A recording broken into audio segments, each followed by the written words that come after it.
The potential vaccine for COVID provides us all with hope, Mr. Speaker. Hope that is thanks to investment in research and development. The Prime Minister has pledged more money for research than any of his predecessors put together to deliver on his vision of the United Kingdom as a global science superpower. Does he agree that maintaining this government's commitment to spend 2.4% of GDP on research and development by 2027 will also be essential for that vision? Mr. Speaker, you've asked for speed in my answers. The answer is basically yes.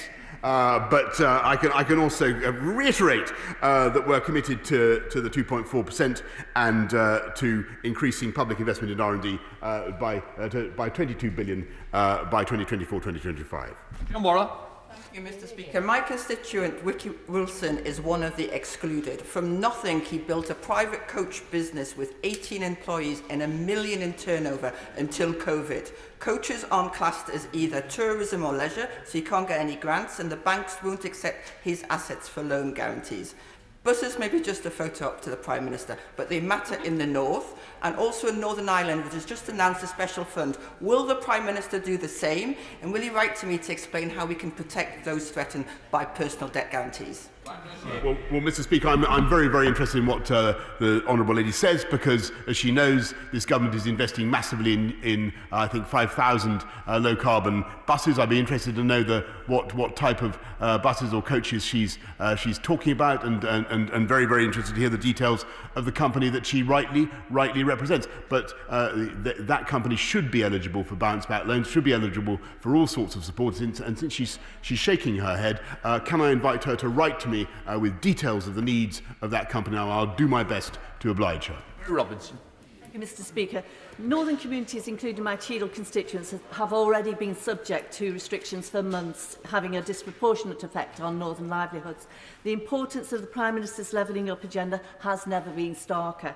So today, can I ask him if he would fast-track infrastructure spending in the north, including Northern Powerhouse Rail and a new train station in Cheadle? And will the government, with northern MPs and business leaders, formulate a northern economic recovery plan to make sure our region comes out of this pandemic stronger than ever? Well, Mr. Speaker, I can certainly confirm that we're going to go ahead with Northern Powerhouse Rail, and I can tell her in addition that Cheadle will receive at least £500,000 from the Towns Fund to support their local high street and local community. Thompson. Thank you, Mr. Speaker. Mr. Speaker, Midlothian's got a long and proud mining heritage, from the Lady Victoria to Bilson Glen and Monkton Hall, so I very much welcomed the announcement from the Scottish Government last week of a general pardon to those criminalised for events of the 1984 miners' strike.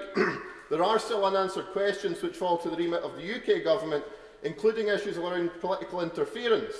Will the Prime Minister commit today to undertaking a UK-wide independent review to ensure the experiences of miners are fully understood, to bring reconciliation to miners and police officers, and to try to heal the wounds of the past?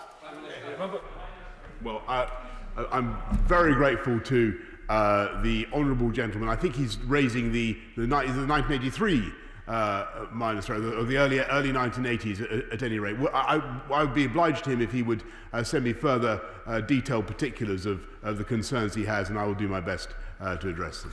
Shelbrooke. Thank you, Mr. Speaker. Will my right honourable friend join me in thanking the teachers across Elmet and Rothwell for keeping schools open this term? And does he share my frustration that half of the laptops provided by him to Leeds City Council for distribution to the most vulnerable learners in the city remain in the storeroom at Leeds Civic Hall? What can be done to get the Labour Council to pull their socks up? Mr. Speaker, that is indeed, I'm grateful to my honourable friend, and that is indeed disappointing, because over 2,500 laptops and tablets and 400 routers were delivered to Leeds City Council for disadvantaged 10-year-old pupils, and I think we should, I will do whatever I can to spring those laptops from the cupboard as fast as I can, Mr. Speaker. Let's head up to Manchester, see if they're in the cupboard with Jeff Smith. Jeff Smith. Thank you, Mr. Speaker.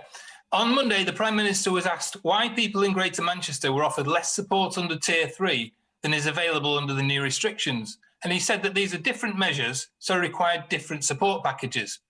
But if your workplace is closed under Tier 3 restrictions, you lose your income just as surely as if your workplace is closed under the new national lockdown. So why should people receive less help from the government if we go back into Tier 3 after December the 2nd? Minister. But, Mr. Speaker, they're not going to. And the furlough scheme, as he knows, was extended until the end of October. We're putting in measures now to support people across the whole of the UK throughout this period to the 2nd of December, and that's the right thing to do, Mr. Speaker. We're putting our arms around the people of this country to get them through the pandemic and beyond, Mr. Speaker. Good morning. Thank you, Mr. Speaker. I understand that the Prime Minister will soon receive a recommendation from the Departments of Health and Transport to enable quarantine periods to be cut for those passengers that have tested COVID negative. Can I ask the Prime Minister when a decision is likely to be made and if he will look favourably on this proposal to allow the aviation industry to get back to its rightful place in this country? Well, I thank my honourable friend. He's right to lobby for the aviation industry. This country has the third biggest aviation industry in the world, Mr. Speaker. It's currently having a terrible, terrible time, and my sympathies are very much with all the employees involved. One of the benefits of getting PCR testing up to 500,000 a day, Mr. Speaker, is we do have new possibilities for testing of all kinds across the country. We will be bringing forward further measures and further proposals as soon as they are finalised, Mr. Speaker. Mr. Speaker, in my short time as an MP for the City of Durham, Dominic Cummins has fatally undermined public health messaging, has historic planning violations exposed, and has shortchanged us with an unpaid council tax bill of up to £50,000. Will the Prime Minister condemn this continued flouting of the rules, or does he have a blind spot that even a trip to Bonnet Castle can't fix? Mr. Speaker, I think what has possibly undermined people's confidence and understanding of what the government is trying to do is the constant party political point scoring and attempts to obscure what we're trying to do by the Labour Party and by the Honourable Lady. I think the best thing is to advise her constituents what to do to follow the guidance to get the virus down, and let's all do it together. Let's head up to Middlesbrough with Simon Clark. Simon Clark. Thank you, Mr. Speaker. Levelling up will matter more than ever as we emerge from the pandemic next year. And I was delighted to see the first town deals announced last week, delivering transformative investment for places like Darlington.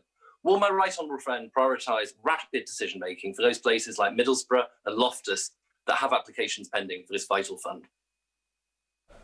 Yes, indeed, Mr. Speaker, and I congratulate him for lobbying for Middlesbrough in the way that he does. I can tell him that Tees Valley is already getting £126 million from the local growth fund. The devolution deal will mean £450 million extra for transport skills and employment, and Middlesbrough itself will get at least £500,000 from the Towns Fund, Mr. Speaker, thanks at least in part to his lobbying. Speaker, and can I join the congratulations to you on your first year anniversary? Yeah. Private care homes such as St Martin's in my constituency of Liverpool Wavertree are closing due to under-occupancy, making them financially unviable. But moving people into new care settings, especially during a pandemic, is full of risk.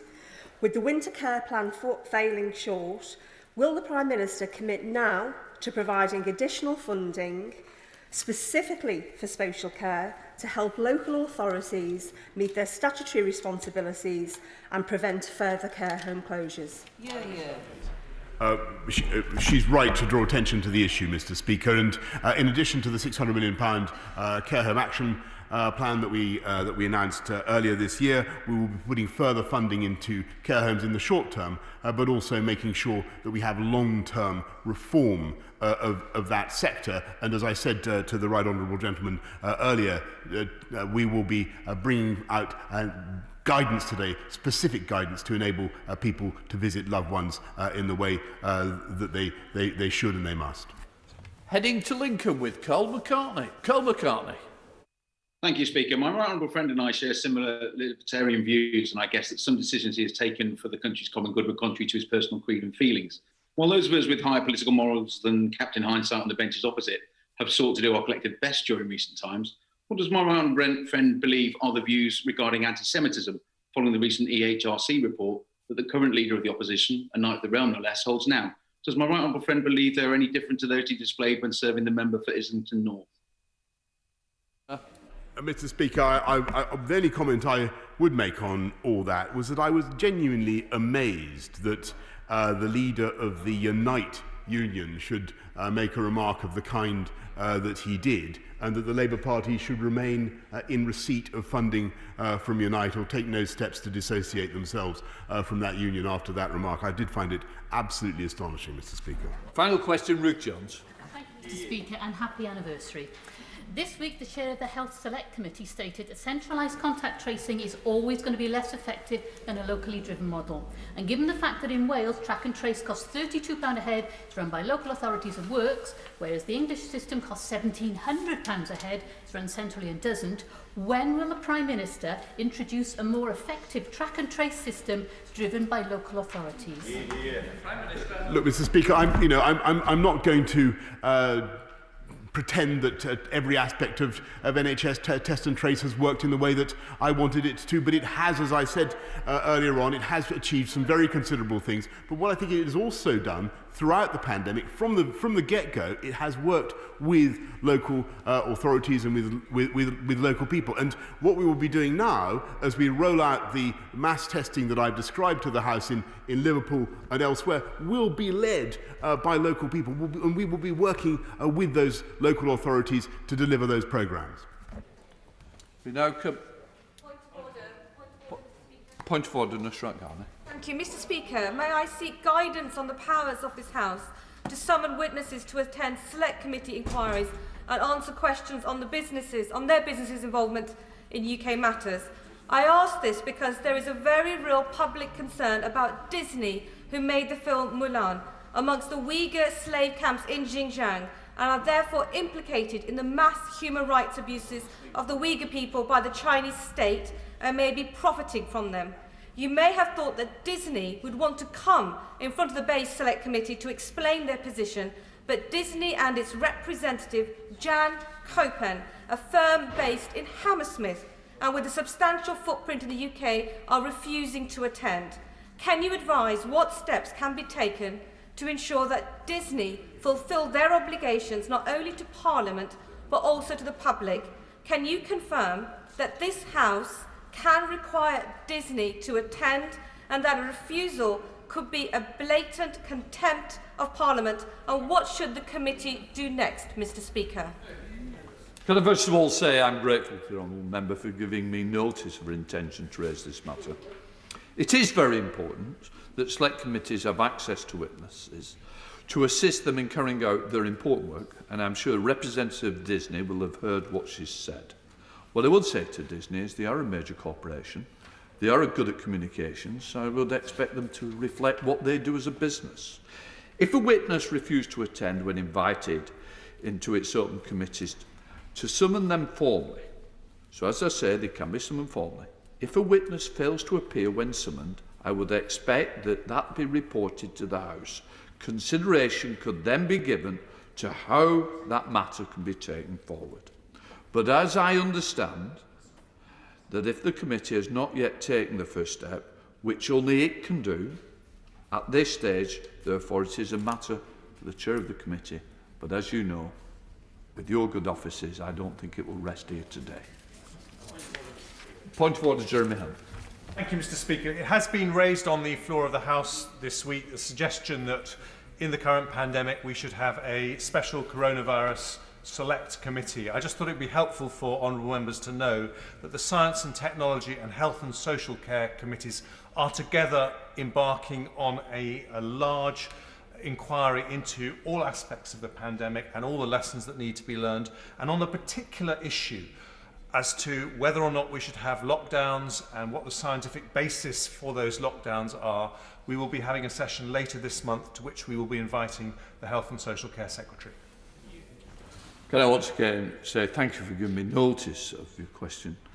As you know, and I would say it's not really a point of order for the Chair, what I would say is now on record, and quite rightly, you've made the point, and it does follow Monday's point of order, so what I don't want to is get into a debate between the two. But as you say, it is a matter for the House, not a matter for the Chair, and I think we'll leave it at that, but thank you for giving me notice. Right, in order to allow the safe exit of honourable members participating in this item of business and the safe arrival of those participating next, I'm suspending the House for 3 minutes. Order.